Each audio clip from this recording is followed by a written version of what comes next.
جی اے میرے حبیب مجھ سے مانگو، اے میرے حبیب مجھ سے سوال کرو، مجھ سے عرض کرو۔ اب اللہ نے اپنے حبیب کو کیا عرض کرنے کے لیے فرمایا؟ یہ اللہ میرے علم میں زیادتی عطا فرما، بولو سبحان اللہ۔ یہ جو آپ کا مدرسہ چل رہا ہے کائے کے لیے؟ علم ہی کے لیے، جی تاکہ یہ جو مدرسہ چل رہا ہے تاکہ اس مدرسے سے حافظ قرآن بن کے نکلے، بولو سبحان اللہ، سبحان اللہ، عالم دین بن کر کے نکلے، وہ علماء بن کر کے نکلے، مفتیان کرام بن کر کے نکلے۔ سبحان اللہ۔ آپ لوگوں کو مدرسہ چلانے کا مقصد یہی تو ہے کہ نہیں؟ جی حق ہے۔ میں چاہتا ہوں کہ علم دین ہی کے اوپر گفتگو کروں۔ جی جی آپ لوگ تو اسکول میں بچوں کو بہت پڑھاتے ہیں، کسی کا بچہ ماسٹر ہے تو انجینئر ہے تو ڈاکٹر ہے، لیکن علم دین پہلے ہمیں اور آپ کو دین اسلام ضروری ہے، جی بعد میں یہ چیزیں ہیں۔ اگر ہمیں اور آپ کو نماز پڑھنے کا، غسل کرنے کا اور دیگر چیزوں کا علم نہ ہو تو بیکار ہے ہماری اور آپ کی زندگی۔ تو حضرات محترم آئیے، یہ جو علماء کرام تشریف فرما ہیں، مولانا اسحاق صاحب جو تشریف فرما ہیں، نقیب جلسہ تشریف فرما ہیں، جناب والا تشریف فرما ہیں، بنگلہ زبان کے مقرری جو تشریف فرما ہیں، ان علماء کرام کے بارے میں میرے آقا نبی پاک صلی اللہ تعالی علیہ وسلم نے کیا فرمایا؟ بولو سبحان اللہ، سبحان اللہ۔ میرے آقا فرماتے ہیں العلماء ورثۃ الانبیاء، علماء انبیاء علیہ السلام کے وارث ہے، بولو سبحان اللہ، سبحان اللہ۔ آقا صلی اللہ تعالی علیہ وسلم فرماتے ہیں العلماء امتی کا بنی اسرائیل، میری امت کے علماء بنی اسرائیل کے نبیوں کی طرح ہے، بولو سبحان اللہ۔ میرے آقا دو جہاں حضور پاک صلی اللہ تعالی وسلم نے فرمایا اگر کوئی آدمی کسی عالم کی زیارت کی گویا کہ اس نے میری زیارت کی، سبحان اللہ، سبحان اللہ۔ فرماتے ہیں اگر کسی نے کسی عالم سے مصافحہ کیا، اگر کسی نے کسی امام سے مصافحہ کیا، اگر کسی نے کسی حافظ قرآن سے مصافحہ کیا، اگر کسی نے کسی عالم دین سے مصافحہ کیا یا مفتیان کرام سے مصافحہ کیا، اپنے پیر و مرشد سے مصافحہ کیا، تو میرے آقا فرماتے ہیں اس آدمی نے مجھ سے مصافحہ۔ سبحان اللہ، سبحان اللہ، بہت بہت۔ حضرات محترم آئیے، میرے آقا دو جہاں حضور پاک صلی اللہ علیہ وسلم فرماتے ہیں ہر چیز کا ایک راستہ ہے۔ مثال کے طور پر یہاں سے اگر ہمارے گاؤں مخدومی کی سرزمین جاؤ گے تو مخدومی پہنچنے کے لیے راستہ ہے، رام گنج جانے کے لیے راستہ ہے، اسلام پور جانے کے لیے راستہ ہے۔ میں آپ لوگوں سے پوچھنا چاہوں گا، اے لوگوں جنت کا راستہ کیا ہے؟ تو میرے آقا صلی اللہ علیہ وسلم نے فرمایا جنت کا راستہ علم ہے، بولو سبحان اللہ، سبحان اللہ۔ راستہ علم ہے۔ آج ہم لوگ علم دین سے کھو بیٹھے ہیں، علم دین سے دور ہو گئے ہیں۔ آئیے میں آپ لوگوں کو بتاتا چلوں، ہارون رشید اپنے وقت کا بادشاہ، بولو سبحان اللہ۔ ہارون رشید کا بیٹا مامون رشید ہے۔ مامون رشید نے یہ سوچا کہ میں اپنے بیٹے کو کسی عالم دین کے پاس پہنچا کر کے ان سے جا کر کے یہ کہوں کہ عالم جی، استاد جی آپ میرے بیٹے کو قرآن کا درس دے دیا کریں، آپ میرے بچے کو عالم دین بنا دیجئے گا۔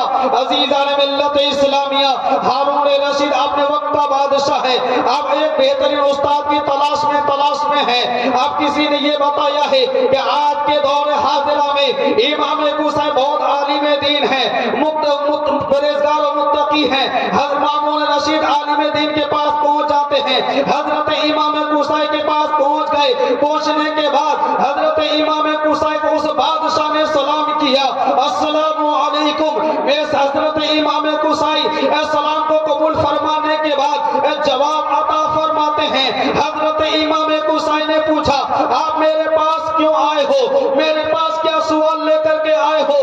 ہارون رشید نے کہا کہ میں آپ کی بارگاہ میں اس وجہ سے آیا ہوں، میرا ایک بیٹا ہے جن کا نام مامون رشید ہے، آپ کے پاس اگر وقت ہے تو میرے گھر میں آ جا کر کے میرے بیٹے کو آپ پڑھا دیا کیجئے۔ امام کوثی نے کہا کہ میرے پاس اتنا وقت نہیں ہے کہ میں آپ کے گھر میں پہنچ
دین. حضرت امام حسین نے کہا اگر آپ کے پاس وقت ہے اپنے بیٹے کو میرے مدرسے میں بھیج دیا کیجئے.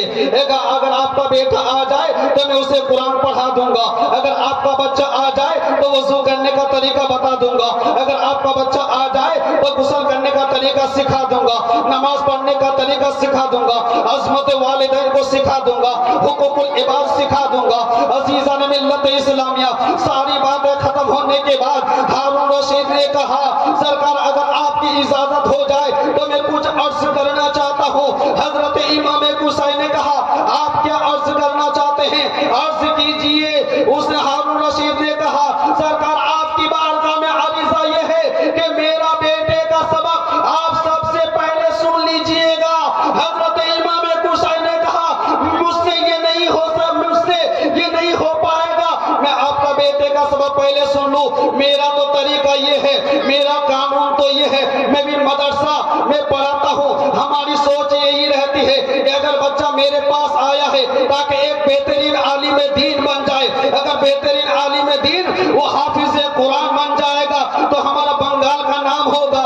جب بنگال کا نام ہوگا تو ہندوستان کا نام ہوگا. یہ ہماری سوچ ہے. میرے پیر و مرشد سرکار تاج الشریعہ کے صدقے دفعے سے یہی سوچ و فکر کے ساتھ میں ہمیشہ رہتا ہوں. آپ لوگوں کی دعاؤں کی ضرورت ہے. عزیزان ملت اسلامیہ امام حسین نے کہا کہ اگر آپ کا بیٹا سب سے پہلے آ جائے گا سب سے پہلے میں ان کا سبق سن لوں گا.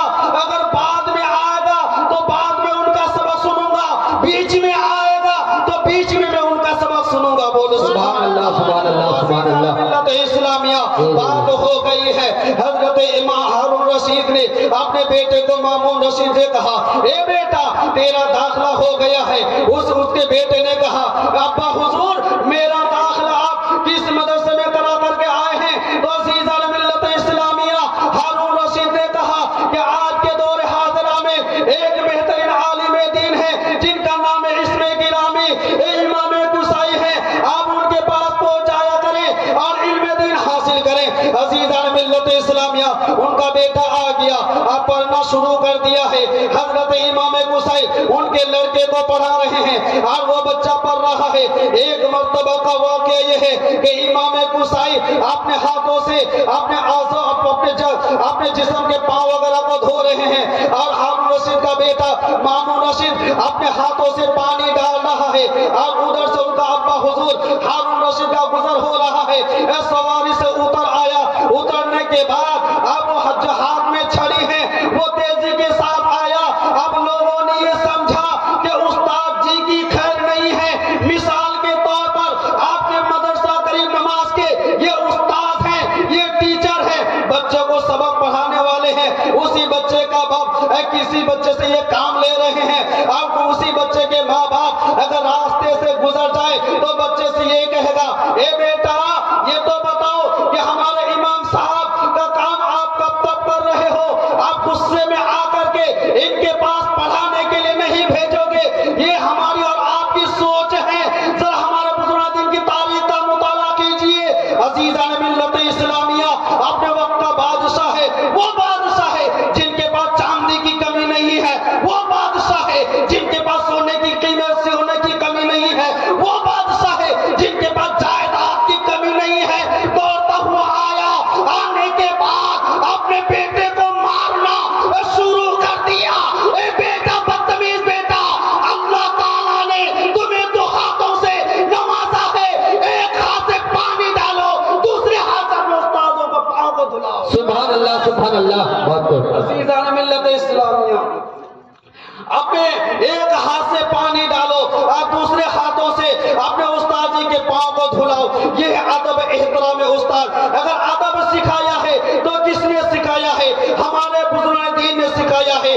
عزیزان ملت اسلامیہ اسی کے تحت میں نے ایک روایت کو پڑھا ہے. عزیزان ملت اسلامیہ وہ کن کی روایت ہے؟ ہر آدمی کا کوئی داماد ہوتا ہے. ذرا قربان ہو جائیے, میرے آقا صلی اللہ تعالی علیہ وسلم کے داماد کا نام کیا ہے؟ حضرت مولا علی مشکل کشا داماد پیغمبر حضرت مولا علی رضی اللہ تعالی عنہ فرماتے ہیں کہ یتیم وہ نہیں ہے جس کے ماں باپ مر گئے ہیں, یتیم وہ ہے جو علم اور ادب سے خالی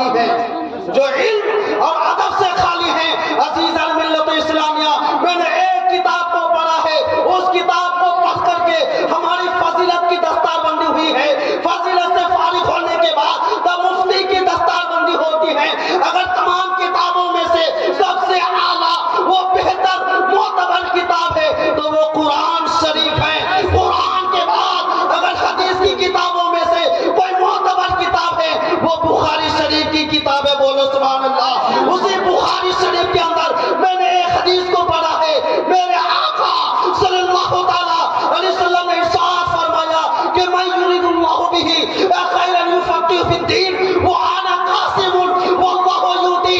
اللہ تعالیٰ جس انسان کے ساتھ بھلائی چاہتا ہے اسے دین کا فقیہ بنا دیتا ہے. وانا قاسم واللہ یؤتی کہ بے شک اللہ تعالیٰ دینے والا ہے اور میں بانٹنے والا ہوں. تبھی تو سرکار اعلیٰ حضرت امام احمد رضا خان فاضل بریلوی فرماتے ہیں کہ کون دیتا ہے؟ دینے کو منہ چاہیے. دینے والا ہے سچا ہمارا نبی. سارے اونچوں میں اونچا سمجھیے جسے ہے اس اونچے سے اونچا ہمارا نبی. سارے اچھوں میں اچھا سمجھیے جسے ہے اس اچھے سے اچھا ہمارا نبی. عزیزان ملت اسلامیہ وقت کم ہونے کی وجہ سے میں اپنے بات کو یہیں سے کام کر رہا ہوں. ایک مرتبہ اس انداز میں کلمہ شہادت کا ورد کر لیجئے. کلمہ شہادت کی فضیلت سنیے. میں نے ایک کتاب کا مطالعہ کیا ہے. کتاب کا نام تفسیر روح البیان ہے. اب تفسیر روح البیان وہ معتبر کتاب ہے. سورہ آل عمران کی تفسیر کو میں نے مطالعہ کیا ہے. میرے آقا دو جہاں امام الانبیاء سرور کونین صلی اللہ تعالی علیہ وسلم نے ارشاد فرمایا اگر کوئی میری امتی میں سے اگر کسی گھر سے کسی میدان سے یا مسجد سے ایک مرتبہ کلمہ شہادت کو پڑھتا ہے تو عرش اعظم ہلنے لگتا ہے. عرش اعظم ہلنے لگتا ہے اور عرش اعظم سے رب تعالیٰ پوچھ رہا ہے اے عرش اعظم کیوں ہل رہا ہے؟ اے عرش اعظم کیوں ہل رہا ہے؟ اے عرش اعظم کیوں ہل رہا ہے؟ تو عزیزان ملت اسلامیہ عرش اعظم اللہ تعالیٰ سے خطاب کر رہا ہے اے مولا تو خوب جانتا ہے میں کیوں ہل رہا ہوں. اے عرش جب بتاؤ تو صحیح. عرش اعظم نے عرض کیا اے مولا تیرا فلاں فلاں بندہ نے کلمہ کو پڑھ لیا ہے. میرا عریضہ یہ ہے کہ پڑھنے والوں کو تو معاف فرما دے. تو اللہ تعالیٰ عرش اعظم سے فرما رہا ہے اے عرش اعظم گواہ ہو جاؤ میرے بندوں میں سے جس نے بھی کلمہ شہادت کو پڑھ لیا ہے پڑھنے والوں کو میں معاف فرما دیتا ہوں. تو عزیزان ملت اسلامیہ پڑھ لیجئے کلمہ شہادت لا الہ الا اللہ محمد رسول اللہ صلی اللہ علیہ وسلم.